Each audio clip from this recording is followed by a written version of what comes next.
Welcome to Edpuzzle. Once you've signed into your Edpuzzle, assuming you've made an account, this is what your first page will look like, more or less.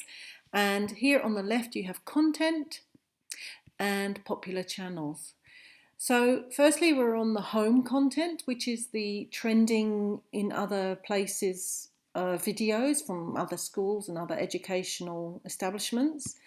Then you have a curriculum page which links the Edpuzzle video content with the curricula from elementary, middle and high school, which could be useful, but I haven't really looked into yet.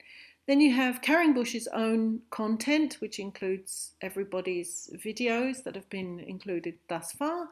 And then you have your own content in your My Content section. So these are all my videos. In these videos you can see some of them have these little hot air balloons and some don't. The ones that don't means that just runs its course, while these stop along the way and ask questions or have a note or perhaps a voiceover. I would like to show the example of this one for that purpose quickly. And you can see on my page, this is the teacher page, you have all the questions on the right, whereas on the students page they won't see that. So once you start playing the video, it will obviously play, and then it will get up to close to the apple is in the bowl. Close to the droplet, where it will stop and ask a question.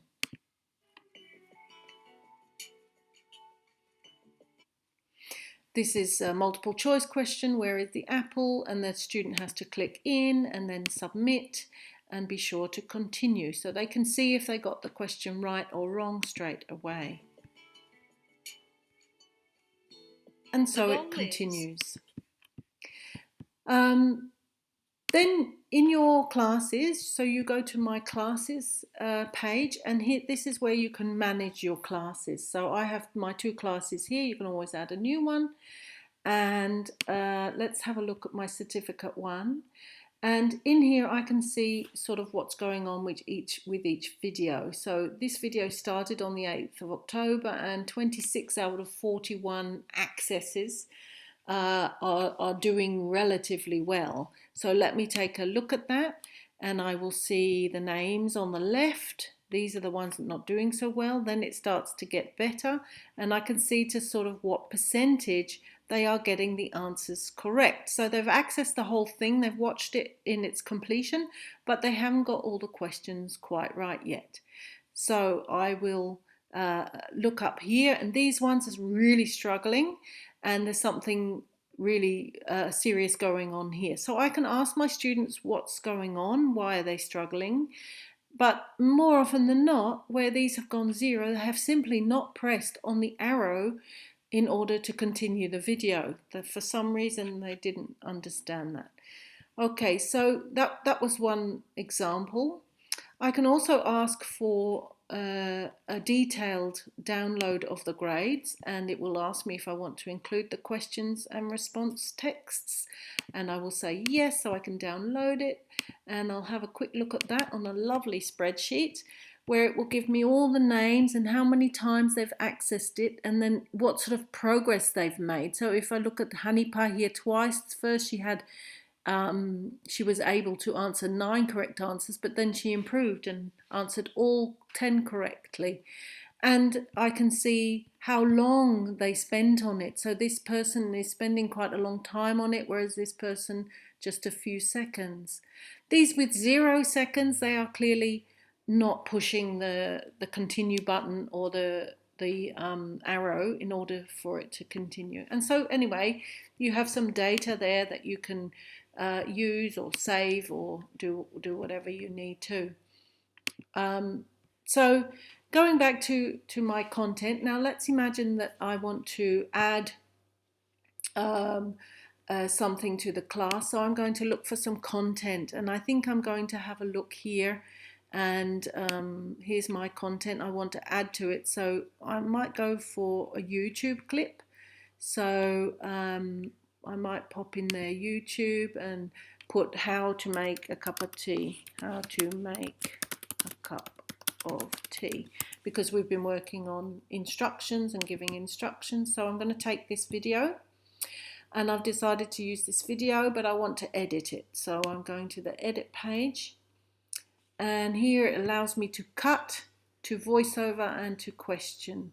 First thing I'm going to do is cut this video because I don't want that first part on there. I think I'll go a bit further. There we are. To make your cup of tea, you will need the So I'm following happy with series of that. ingredients. These include a kettle.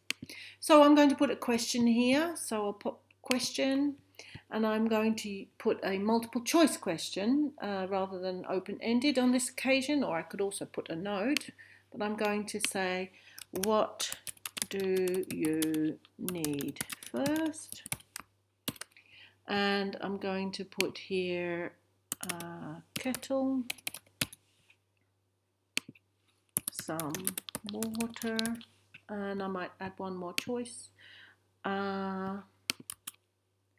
table, and then I save it. And so that question has been saved. So when that student plays that recording, it will stop here, it will ask the question, and they have to submit the question and continue. So I'm going to do that all along the video. It doesn't have to be many questions, whatever you feel is necessary. Then I'm going to press finish because I finished that video. And now I need to assign it to a class. And I'm going to assign to my Cert 1s, and I'm going to get it to start on, let's say, the 7th of November, and I save that. I never put a due date because I want to leave it open for them to be able to access it multiple times, and I assign it to the class. So if I go to my classes, I can check that it's there.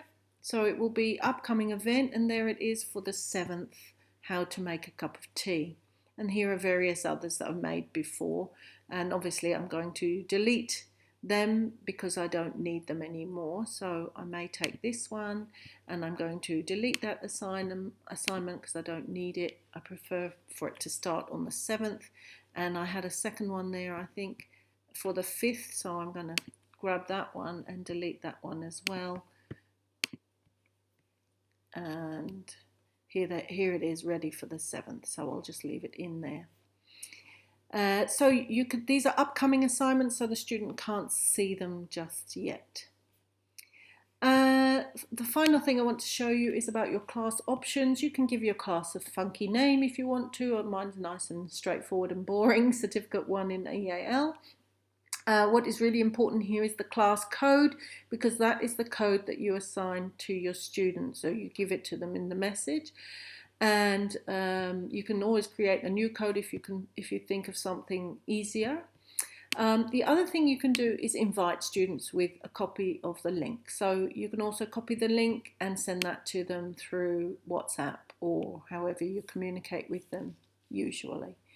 So that's all I've got to say about Edpuzzle. I hope that was helpful. Thanks for listening.